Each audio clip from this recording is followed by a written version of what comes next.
Welcome to the Trades Podcast, a podcast about the business of home improvement and promoting the trades to young adults. Yes, that's right, everybody. Welcome here to the Trades Podcast. I am Danny. And I'm Jeff. Yep, and Jeff is out there on the East Coast. I'm on the West Coast. And we got David Bitan with BumbleRoofing.com. David, how you doing? Danny, I'm great. Thanks for having me. Jeff, thanks for having me as well. Awesome. Yeah, we're excited to have you on. We were doing some math and going back on our records of how many roofers and how many roofing companies have we had. And as of right now, you are our third. You're our third on. So we're excited, one, to learn more about the trade, learn more about you, your region, your ventures that you have and future goals for the company too. Sounds like you have a lot going on. So if you can, introduce yourself to the Trades Podcast world and a little background on yourself. Awesome. Well, again, I'm David Bitan, founder, now brand president of Bumble Roofing. Started the business out in Los Angeles back in 2019 with the goal of building a national roofing brand. Now, you mentioned you had about three other roofers, or I would be the third roofer on this call today. What I always like to say is that we're not really a roofing company. We are a customer service and customer experience company that just happens to sell roofing. And so that's part of our whole mantra. That's part of our whole mission. And the vision behind why I built this brand in the first place. Prior to Bumble Roofing, I spent about 11 years in the home service world, spanning several different trades, launched previous companies, worked in sales, worked in project management, you name it. And I realized one of the things that's missing across all of the trades is just an easy sales process and exceptional customer white glove service. And so that was the goal in 2018. Actually, when I decided on figuring out my next venture, let's find a trade that's very fragmented from that standpoint, and take it to the next level from a customer experience standpoint. So initially, it was let's build a great brand. We want to grow this thing into a national household name, and two, let's focus on some technology to make the sales process as easy as possible, and to make the production and project management process as efficient as possible. And that's where Bumble Roofing was born. Today, we now franchise our brand across 24 owners and locations throughout the U.S. And we're excited to continue growing that. So again, thanks for having me, guys. Yeah. Wow. How long have you been working on franchising? 2019? No, franchising only started about 2 years ago, a little less than 2 years ago. Yeah, we brought our first franchisee on about a year and a half ago. We partnered up with Empower Brands May of 2023. Prior to that, I was my own, just in Los Angeles, serving most of Southern California and parts of Northern California. And as we grew, I decided to take that next step, start opening more locations. The initial plan was to do it on my own. I was never planning on bringing a partner in, but after doing some research and realizing that I know nothing about franchising, I decided, okay, maybe let's find that partner to come in, help ramp this thing up, help scale it, and somebody that can bring in that expertise and knowledge that I don't have. And that's what I did, partnered up, as I mentioned, with Empower Brands in May of 2023. And we started franchising about 6 months after that. And today we are at 24 locations, including the Los Angeles one. David, that is super impressive. I don't know a lot about franchising, but I've met a lot of companies at home expos that are just, been franchising for 4 years, and they got maybe 3 or other locations, and they're like all happy about it. I was happy when I had 3 as well, right? When I one of the reasons I seeked out a partner was exactly what you just mentioned, Jeff, is I knew nothing about this, right? I knew nothing on how to scale it. One of the things that Empower Brands does really well is that they understand how important it is to support our franchisees. And so you'll see a lot of franchisors, right? The one that you just mentioned, I'm sure they just don't have the experience just yet, and that's why they haven't grown to where they need to be. And I'm sure if they have a great brand, they may get there someday. But most of what you see in the industry are franchisors that think their job is to sell territory, hand over a playbook, hand over the agreement to license the brand, and then the franchisees out on their own. And that's why most franchisors and franchisees fail. What Empower Brands does really well, which is what helped us scale, is they understand what it means to support our franchisees. It's not just handing over a playbook, it's a partnership. And we're with our franchisees in the mud every single day to ensure that their businesses get to where they want them to be. That's fabulous. So you've probably got a lot of systems in place for the franchisee on how to handle customers, how to do the estimating, how to get the production done, on and on, right? Correct. Yeah. The goal ultimately is once a franchisee signs on, they have anywhere between 4 to 8 weeks of onboarding. These are all unrelated tasks that have nothing to do with training in the actual business, right? It's opening up your LLC, your bank account, getting your licensing in order, meeting with vendors, et cetera, et cetera. And then after that or during that time, they come back to our Richmond HQ. They'll go into in-depth training for 2 weeks, marketing training, bookkeeping training, operations training, but mostly uh, roofing roofing education and sales training, right? Because that's the number one driver of growth. And so really after those 2 weeks, once they get back home, if they finish all of their onboarding tasks, they're ready to launch. And that's, to me, that's a great thing about franchising, is that you can take somebody that is currently sitting a corporate desk job that wants to jump out the window every single day. And don't get me wrong, running your own small business has its own pros and cons, right? And it doesn't get hard at times, but you build your own future, you build your own freedom. But you take somebody who's been doing that, and within a couple of months, they've now opened their own roofing business, and they fast tracked what takes everybody else 2 to 3 years to get to, right? So all the systems are in place when it comes to software and IT. Your technology's there, your marketing there. In some instances, although we are a younger brand, your brand recognition is there, your partnerships are there, your vendors are there. You don't have to worry about figuring it all out. All you really have to do is get out there, meet your local community, and start selling roofing jobs. Incredible. What a difference from what I've seen in the past from other franchisees. So, Hey, Danny, I can't hear you. Yeah, you're right. You're right. Absolutely. You can't hear me. I didn't know if you were practicing something or. Yeah, that was me. No, I wasn't on the call. I promise. No, I was just saying the testament to just one, the education piece of that you're providing. Um, uh, one to that franchisee, and they're going to be taking on that franchise, but that education obviously will stem over into their employees and that training program and what they're going to be covered under, and just making sure that internally you're taken care of before you even start going over to the client's house. And that key piece right there, where it's like that connection piece of you're not just a roofing company, primarily you're a service-based company. That's kind of like we're a core value, I think, especially right here in California. I would say I would say we're a little high maintenance in a sense, where you definitely have those special clients that you really got to take care of. And one, we're spending a lot of money out here, but it's definitely nowadays where we've seen the construction, there's a higher level of expectation that I think these businesses are being held at too.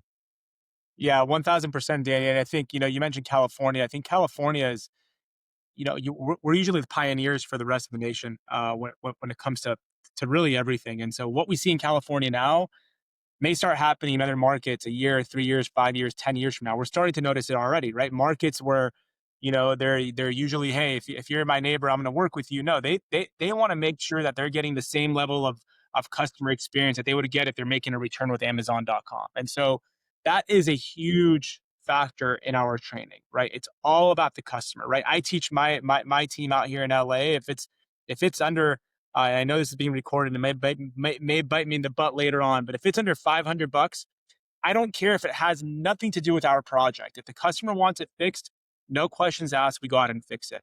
I'll share a story really quick. We had a job that we did early on. It was like in my first year in business, where the customer called back and said that we clogged our toilet. One, we never go into the customer's home. We do not allow our crews or our project managers to use the customer's restrooms.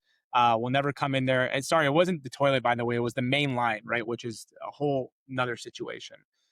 Where most companies would argue and try to save those few $100. At that time, I didn't have a GM. It was just me. I didn't argue anything. I saw the email come through. My response was, no problem. We'll send out a plumber tomorrow, take care of it for you. That little gesture, right? To me, it's the cost of doing business. That little gesture is what gained us a 5-star review and probably ended up gaining us a few referrals down the road, right? And so to me, that's why I always say we're in the business of customer service. What a lot of roofing companies and a lot of service companies in general don't get right is that you got to communicate with your customers. You got to do the little things that are standard that customers usually expect us to do normally. You got to do those things right? Answer the phone in time, send out a proposal after you leave the home. Don't wait 3 weeks to send a proposal. Follow up the next day with your proposal, making sure they received it, they opened it, they know what they're looking at. Schedule a second meeting, show up when you say you're going to show up, and then finally clean up at the end of every single project. You do those few things right, you're better than 70% of your competition. Then you have the 30% that you have to compete with. How do you compete with those, right? It's through branding, it's through accreditations, it's through awards, it's through industry knowledge and experience. So we bring all of that to the table, and that's why, in my opinion, that's why we're able to get to so many locations over so little time. Absolutely. So most of your franchisees, do they have roofing or even construction experience? Yeah, great question. On the roofing side, we have one location that had previous sales experience from when he was a kid about 30 years ago.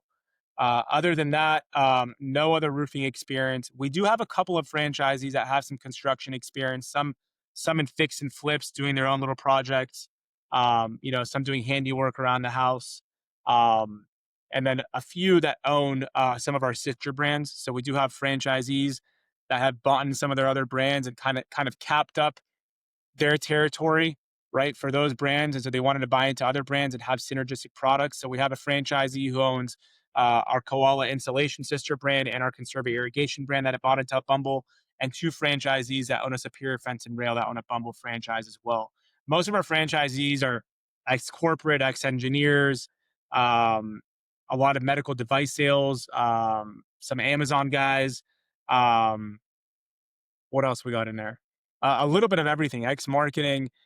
So it's really just, our demographic, ideal candidate is somebody that wants to get out of the 9 to 5, somebody that wants to build a future for themselves, a legacy for their families, and that is willing to grind to get there. You're already grinding on your 9 to 5 in most cases. You're just doing it for somebody else, right? And so instead of doing that, go grind for yourself for 2 years and build a business that can, eventually become generational wealth for your family. Hmm.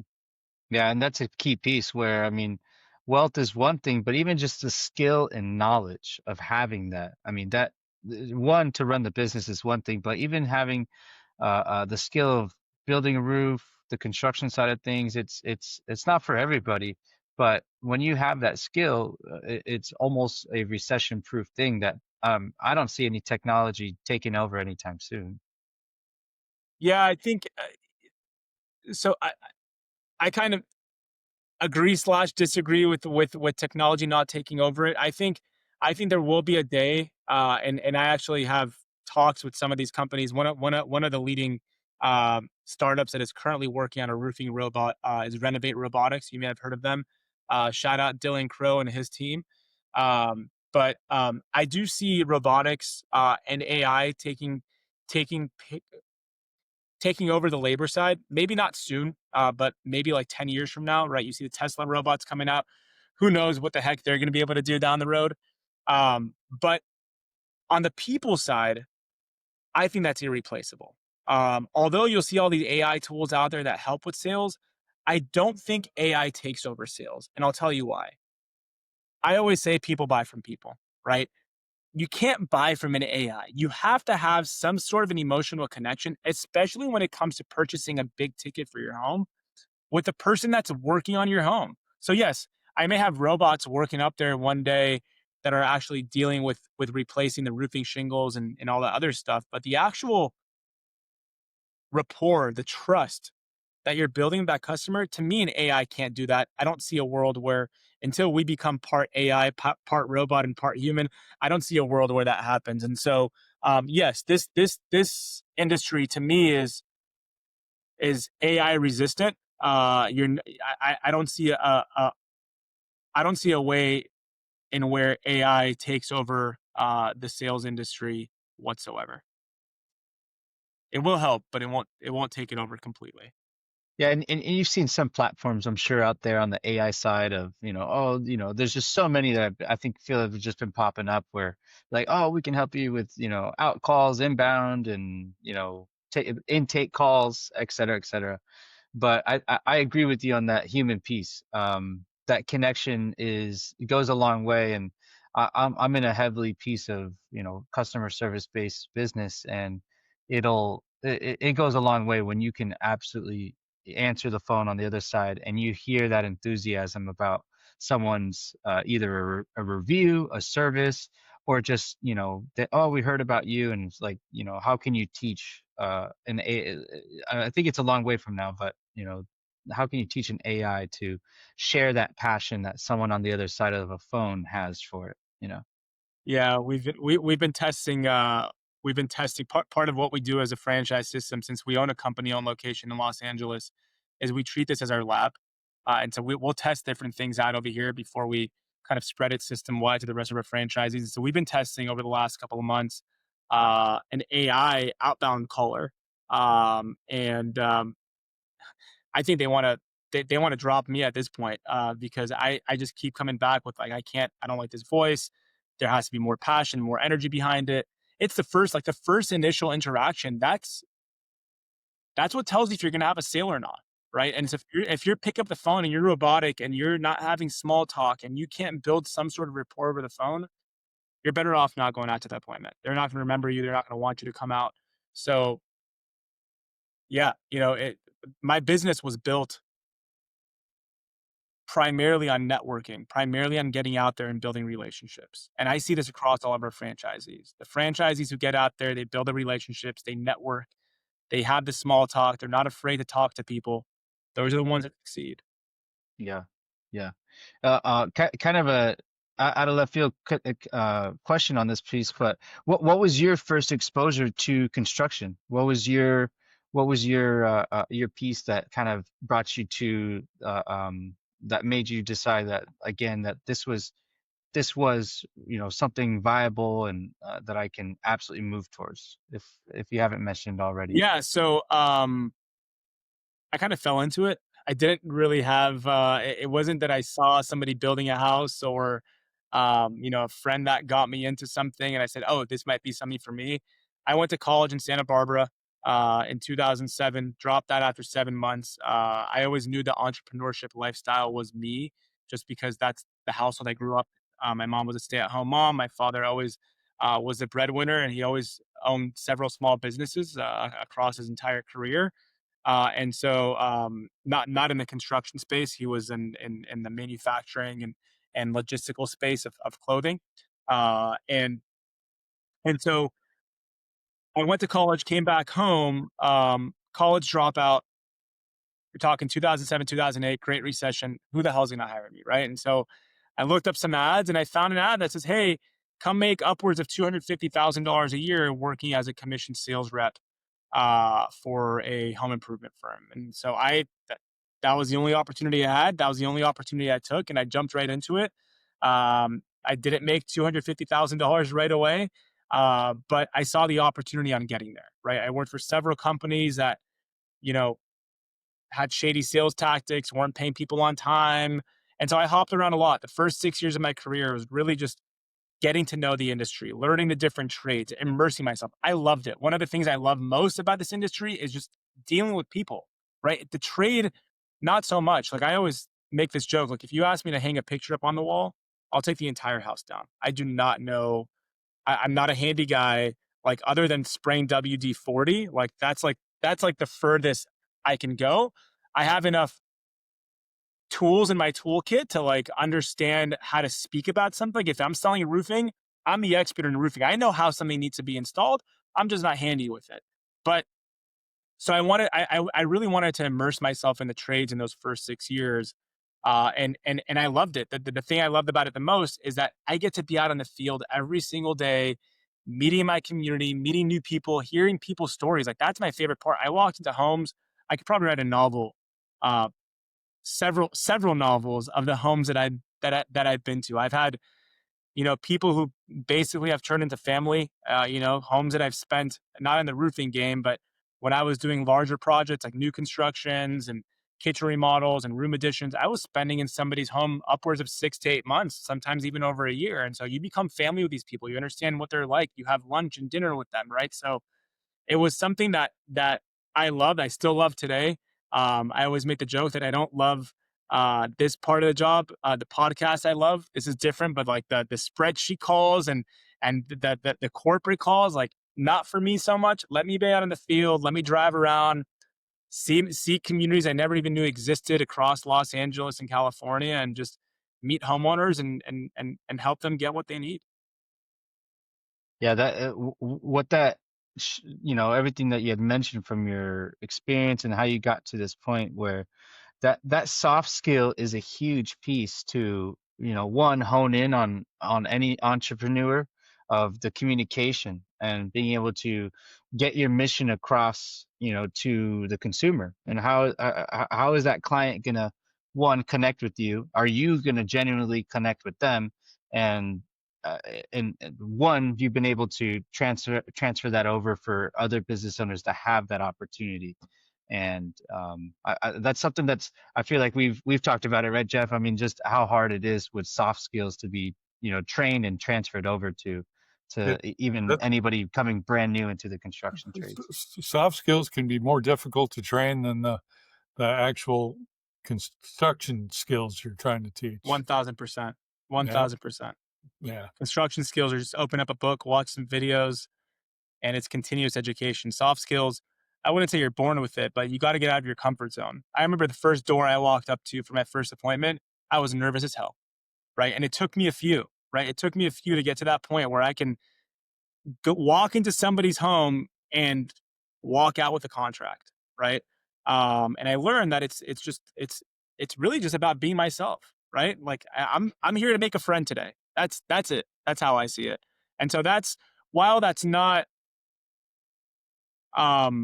easy, it is trainable. Part of our process for bringing on franchisees and awarding people territory is, we have a lot of these calls. We bring them out to Richmond for 2 days. We spend 2 whole days with them. We go out to dinner. We're not Chick-fil-A. We're not going to spend 2 years with a person before we award territory, but we do want to get to know them, right? We want to get to know them, their family, their passion, their why, where they're at. And if we feel like we can have a conversation with them, plenty of conversation with them, and they're a good fit, then we'll take that next step in the journey. Awesome. So, reverting back to what we talk about in the trades podcast a lot, David, somebody starting out in the roofing industry, what career path can one of your franchisers kind of offer somebody new to somebody getting into the roofing business as a young adult?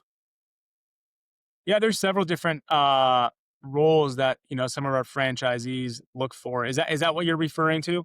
Yeah, yeah. I mean, Yeah. those So entry-level jobs with stripping the roof, I'm sure. yeah. So no. So we're our model is 100% subcontractor. So that's how we make it easy to scale. That's how we make it a lucrative offer up front, where you don't need that much capital to hire your own crews and train your own crews and put all these crews on workers' comp.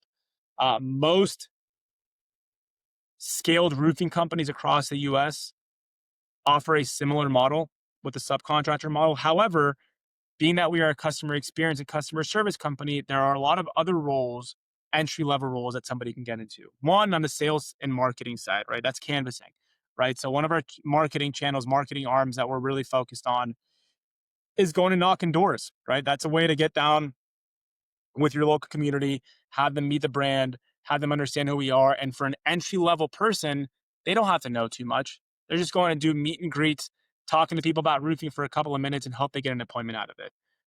The other roles that we have inside of our office as these franchisees start growing and start scaling are production manager roles or production assistant roles / project manager roles, where they go out, they're just overseeing the project. Their job is to make sure the subcontractors doing their job to scope, making sure the customer is happy, making sure the house and the property is kept clean, and picking up payments and taking some photos, right? And so that's usually what we see outside of canvassing and the sales side. That's what we usually see on the project management side, a junior project manager or project manager role where somebody's doing that type of stuff. From there, they can graduate into a larger project manager or production role where they're now ordering materials or scheduling, subcontractors, delivery of materials, scheduling inspections, et cetera, et cetera. Okay. Yeah, all right. Definitely a different business model, but seems like it's working. Yep. Hence our What? slogan, roofing the easy way, right? We try to make it Yeah. as easy as possible for all arms of the business. Yeah, definitely. It seems like, yeah, definitely on the both sides, of one, the communication and the opportunity where the touch points that you have with your clients, and you're starting them out where it's like, hey, just get some information about it. And if you want to move forward, that's where you kind of can stem out some clients. And then once you got someone that signs up for a meeting or just a consultation, it's almost like it's already in the process of, they're going to say yes. They just need that extra piece of touch and care and customer service that they're going to go most likely 99% of the time with you guys anyway. So, I think that's great. I mean, and these opportunities starting out, I mean, would you say that it's competitive with other jobs in that market with kind of like the same entry level side of things? Like the pay on that? Yeah, definitely. I think one thing that I always talk about too is not, while we are very competitive and we do pay pretty well, remember our franchisees are new to this too. And so they want to bring good people in, right? When I say good people, it's not so much about experience, it's more about the type of person they're bringing in, the type of personality. Do you fit our culture? So what I was leading to was that one thing that's very important to us as a brand is culture and the people that we bring in. And so sometimes it's, hey, where can I get $1 more per hour? That's not what it's always about, right? Where can I grow, right? Where can I feel good going to work every single day? The team that I have over here in Bumble of LA that I've built over the last 6 years, the company would not be where it is today if it weren't for those people. And those people work as hard as they do, not to put myself on some pedestal, but because of me, right? Because of the culture that I've built here. I do the same thing with our subcontractors, and I preach this to our franchisees. Subcontractors get treated like absolute trash with most companies that they work with, right? They're just trying to put food on the table. They know how to install a good product, and that's about it. They don't know how to run a business. They know how to install roofing. What I've seen across the course of my career, throughout the course of my career, is that these subcontractors are always fighting to get paid, right? When it comes time on Friday to getting their paychecks, they're usually waiting in the office for 3 to 4 hours. They end up getting paid 20% less because, hey, we don't have money today. I've learned that if you want to keep the good subcontractors, you got to feed them as if they're family too, right? So we build a culture outside of our in-office culture. We build a culture with our subcontractors. If we know a lead foreman has a birthday, we're showing up with pizzas. If it's a really hot day, we're showing up with a case of water or a case of Gatorade. When it's payday, you best damn be sure if you sent in your invoice on time that you're going to get paid on time, and we're not going to deduct money for you for no reason. A few years ago when we had the World Cup, the beautiful Argentina and France game, we threw a big party for our roofers, right? These guys are not on payroll. We don't have to do that type of stuff. We did a raffle. We raffled off a TV. I think it was a PlayStation, a bunch of stuff like these. That's what keeps the good guys with you. And yes, we are competitive. We usually are on the higher side of paying our employees and paying our subcontractors. But even without that, I think these people would stay because of the culture that we built over here. Hmm. Yeah, that's huge. That's huge. And I mean, before we finish up here, with the years and how I think it's amazing how quickly you have been able to grow the business. I'm sure you've seen some shifts between these past handful of years, especially coming out of COVID and um, just the market change a little bit right now. What do you see the industry moving towards? Is there anything new or something that someone would want to be aware of, whether it's positive or negative? most likely positive on the construction side. Yeah, I think if I had to break it down, it's really three areas. Number one, on the marketing side. I think a lot of people are losing trust. Not I think, the data shows that a lot of people are losing trust in traditional digital media outlets like Google, Facebook, etc. And so if you're in the trades business, it's not just spending money and hoping that you're going to get appointments, right? I mentioned before, it's a people's business. It's getting out there and understanding your local community, right? It's joining networking groups. It's hopping on these podcasts if you have the opportunity, right? It's doing anything and everything to make sure that if you're in San Diego, Danny, and you own a roofing business, that everybody knows Danny is the roofing expert in that market. And you can't do that via Google or Facebook, right? You got to get out there and you got to meet your local community. Number two, customers want an easy process. Don't make it hard on them, right? I remember early on in my career, most of the companies I worked for, before we even get out to the home, the qualifications to get out to the home were insane. I know companies who still today don't offer free estimates. Like, what are you doing? Right? Like I get it if you're in the business where all you have is shoppers, but if somebody's calling out for your home, they need a service or they want a service, right? Do not charge people for an estimate. That's part of what we do, right?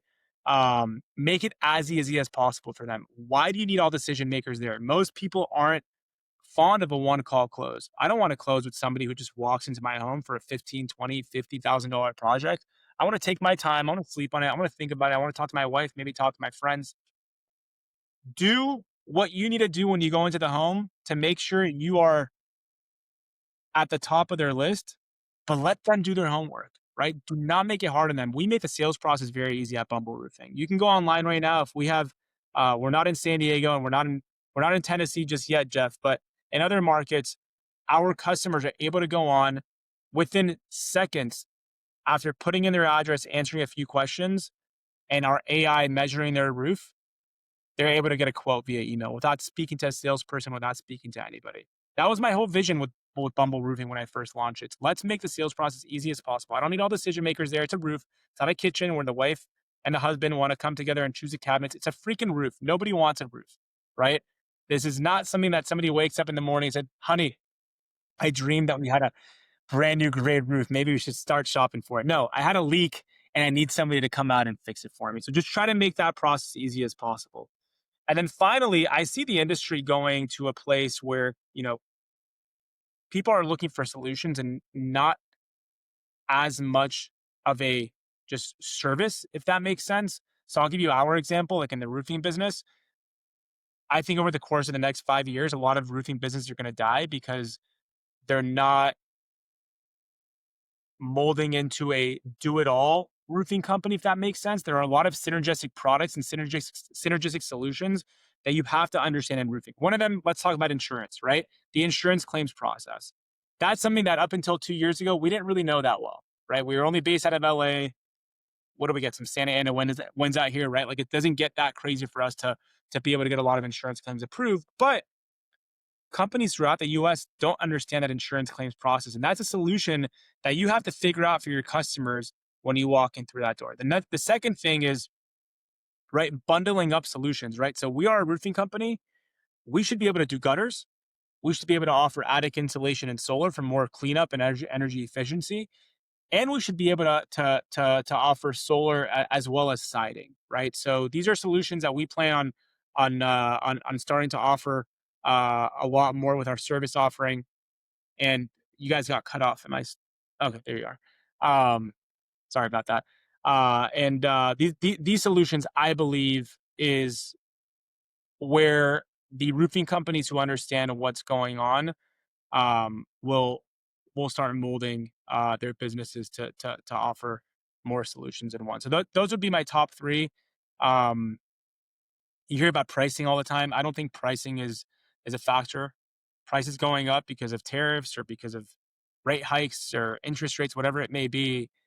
At the end of the day, somebody's got to pay for it. People still have to get construction done. I got into this industry in 2000, call it 2008.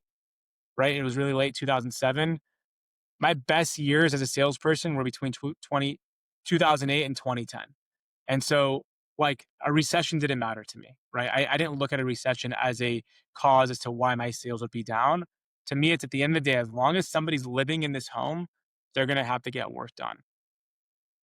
Absolutely. What great insights, David. Thank you. Yeah, Of this course. has been great. So, real quick, go ahead. Shout out your business. Shout out the contact info. Where does everybody find you? And if you have any last words.